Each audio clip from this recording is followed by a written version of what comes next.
कृष्ण मुझे हर और दिखाई दे रहा है। इतनी रुष्ट तो मैं आज तक किसी से नहीं हूँ जितनी कि उस कृष्ण से हूँ।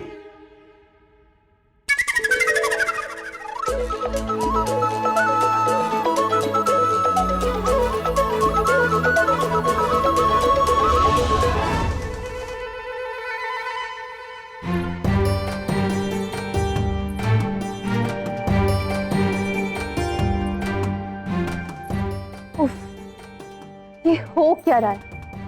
क्यों मुझे उस कृष्ण की छवि हर जगह दिखाई दे रही?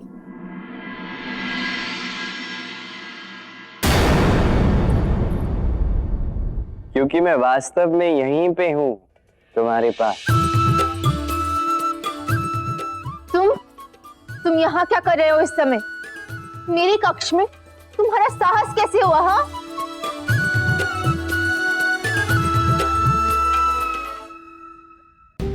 मैं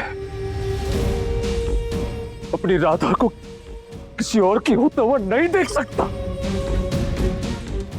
नहीं नहीं, ऐसा नहीं हो सकता।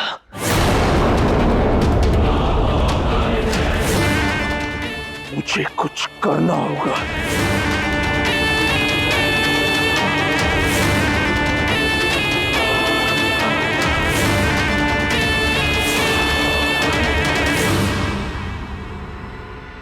वातावरण शीतल होता जा रहा है।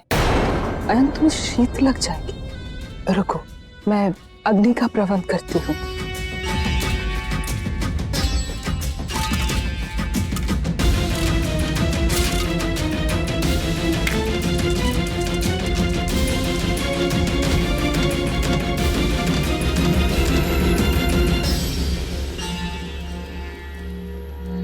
ये तो हमारी योजना कभी थी ही नहीं मां।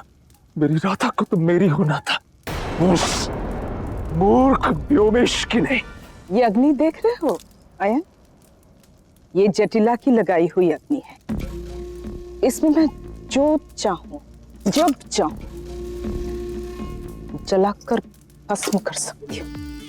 इस अग्नि में वो कृष्ण तो जलेगा ही, और वो सारे व्यक्ति जलेगा जो मेरे पुत्र और बरसाना की गद्दी के मध्य व्यवधान बनने का प्रयास भी करेगा। किंतु मेरी राधा के विवाह तो हो ही रहा है ना उस व्योमेश के साथ।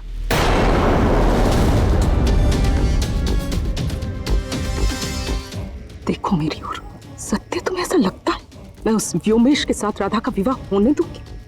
कितना कम जानते हो अपनी मां को अयन। वो व्योमेश जो है ना अयन, वो अपनी मृत्यु को प्राप्त करने वाला है शीघ्र। मां, ये क्या कह रही हो तुम? व्योमेश की हत्या होने वाली है और आरोप जाएगा वृंदावन और कृष्ण पर। किंतु कैसे? वो ऐसे ही।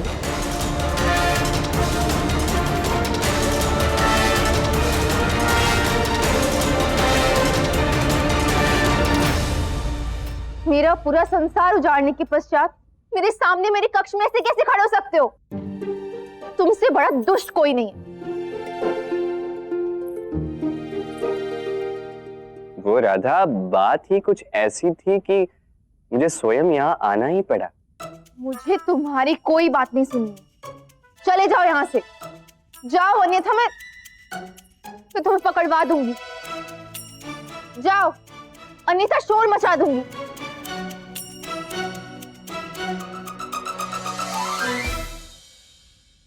वो राधा, बात ये है कि नीचे बहुत सारे अतिथि बैठे हुए आराम से, और मेरे विचार से कल जो हुआ उसने पहले ही सबको बहुत मनोरंजन दिया।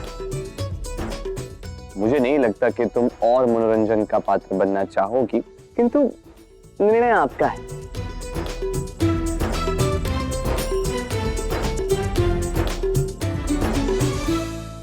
वृषभान जी, विवाह पूर्व की सारी रीतियां तो पूर्ण होती रहेंगी। आप तो शीघ्र अतिशीघ्र विवाह की तिथि निकलवाइए।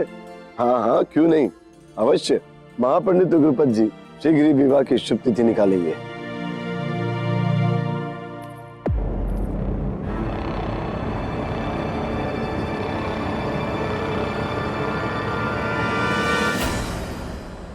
काका सुभाषिश आए, ये है हमारा आयन, महापंडित उग्रपद जी का पुत्र। प्रणाम। प्रणाम। व्योमेश, यहाँ बड़ों के मध्य बैठकर क्या कर रहे हैं? भाई, होने वाले जमाता हो बरसाना के, आओ तुम्हें मैं हमारा सुंदर बरसाना दिखाता। हाँ हाँ, जाओ पुत्र। अयन मेरी राधा का बालपन का मित्र है, वो तुम्हें हमारा गांव दिखा देगा। जाओ पुत्र।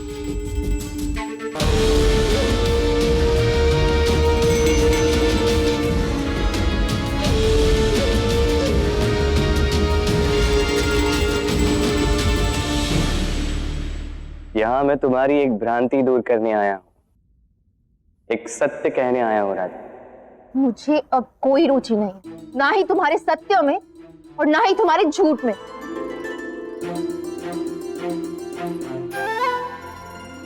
ये कब हुआ? अभी कुछ दिनों पूर्व तो तुम्हें मुझ में रुचि थी, मुझसे मिलने में रुचि थी, मेरे आसपास रहने में रुचि थी। हाँ, अभी ऐसे अचानक से व्यवहार में बदलाव कहां से आया? तुम्हें तो मुझसे प्रेम था, ऐसे ही कहा था ना तुमने।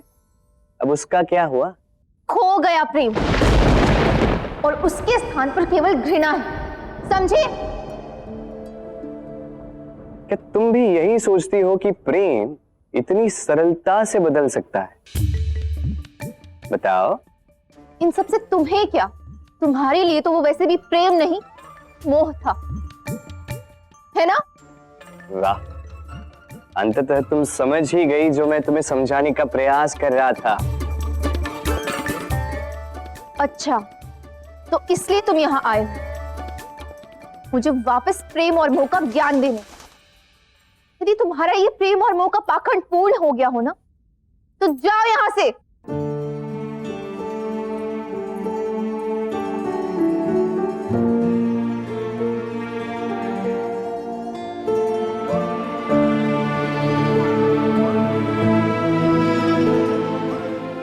वो राधा, एक और बात है जो मैं कब से तुमसे कहना चाहता हूँ।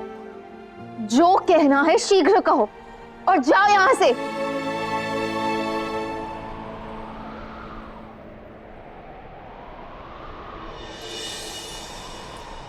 मुस्कान अधरों पर लिए क्यों मैं सदा चुप ही रहा।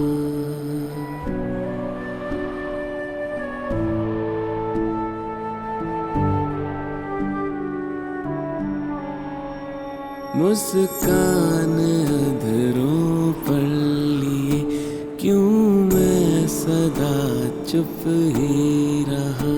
पावन तुम्हारे प्रेम को क्यों मोह था मैंने कहा।